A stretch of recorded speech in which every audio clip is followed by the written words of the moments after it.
အားလုံးပဲမင်္ဂလာပါဒီနေ့မှာတော့လေဂျာလန်ကရဲ့အတွက်နှစ်ဆိုတဲ့ထိုင်းဇာလန်တွဲလေးရဲ့အကြောင်းပြောပြပေးသွားမှာဖြစ်ပါတယ်ဒီဇာလန်တွဲလေးကတော့စစ်ကွန်မျိုးစားပဲဖြစ်ပါတယ်ဘွားမှာစစ်ကွန်အမျိုးအစားဇာလန်တွဲတွေကြည့်ပေးတင်ပါတယ်ဘာလို့လဲဆိုတော့စစ်ကွန်တွေက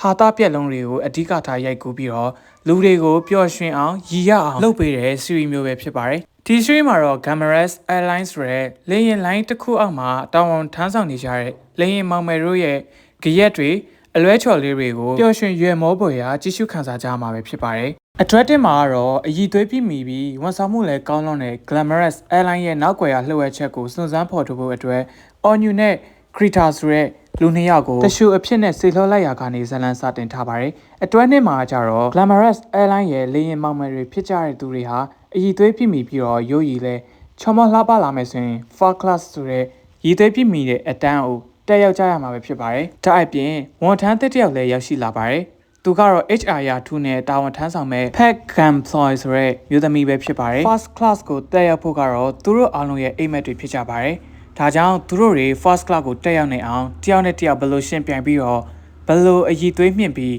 ကိုဘယ်လောက်လှအောင်ပြင်ဆင်ကြမလဲဆိုတာကိုရီမောပေါ်ရဟာတာလေးတွေနဲ့အတူစိတ်အမောတွေပြပြောက်စေမဲ့ဇလန်တွဲလည်းဖြစ်ပါတယ်။ခရီတာတယောက်အသက်ရောက်လာတဲ့ HR ရာထူးနဲ့Pet Employ ဆိုတဲ့မျိုးသမီးကို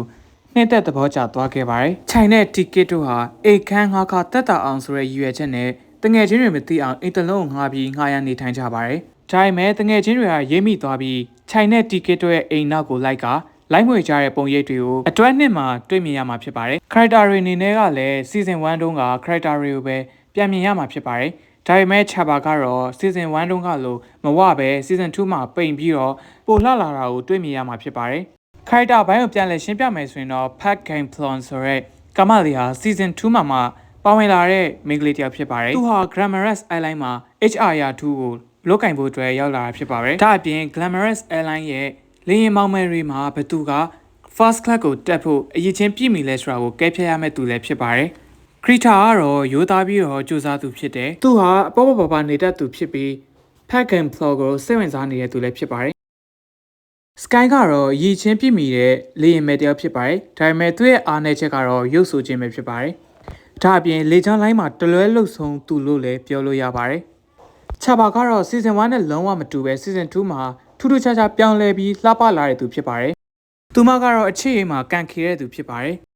ticket ကတော့ပွင့်ပွင့်လင်းလင်းပြောဆိုဆက်ဆံတတ်တယ်။မဟုတ်မခံစိတ်ထားလေးရှိသူဖြစ်ပါတယ်။ရေးစားတွေဘယ်လောက်များများထားခဲ့ပေမဲ့ရေးစားကုန်လုံးကသူ့ကိုထားသွားခဲ့ပါတယ်။ Onyu ကတော့မမပွိုင်းလေးဖြစ်ပါတယ်။သူ့ရဲ့မွေးစားမေကိုအရန်ချစ်တဲ့သူလည်းဖြစ်ပါတယ်။သူဟာ IT နဲ့ software ဘိုင်းမှာထူးချွန်ပြီးကျွမ်းကျင်တဲ့သူဖြစ်ပါတယ်။ချိုင်ကတော့လေကြောင်းလိုင်းမှာအကြီးဆုံးဖြစ်တဲ့သူမို့လို့အားလုံးကဖိချိုင်လို့ခေါ်ကြပါတယ်။လေကြောင်းလိုင်းမှာသူအကြီးဆုံးဖြစ်တာကြောင့်မို့လို့အားလုံးကလေးစားအားကိုးကြတဲ့သူလည်းဖြစ်ပါတယ်။သူဟာယောက်ျားလေးရောမိန်းကလေးရောစိတ်ဝင်စားတဲ့ဘိုင်းဆက်ရွှဲတယောက်ဖြစ်ပါတယ်။ဒီစီးလေးကိုကြည့်မယ်ဆိုရင်တော့မနာတိုင်းရည်နေရမှာဖြစ်ပြီးတော့စိတ်ကိုလည်းပျော်ရွှင်စေမှာဖြစ်တဲ့အတွက်ကြောင့်ဘဝအမောတွေဖြစ်ဖြောက်ပေးနိုင်မဲ့စီးရီးလေးတစ်ခုလို့ပြောရင်းနဲ့ဒီဗီဒီယိုလေးကိုလည်းဒီမှာပဲဆုံးသတ်လိုက်ပါမယ်။ဒီဗီဒီယိုလေးကိုကြည့်ရှုအားပေးခဲ့ကြတဲ့သူတိုင်းလည်းကျေးဇူးများတင်ရှိပါတယ်။ Channel လေးလည်း Subscribe လေးနှိပ်ပေးသွားပြီးတော့ Notification ခေါင်းလေးလည်းနှိပ်သွားပေးဖို့လုံးဝမမေ့ပါနဲ့ဦးနော်။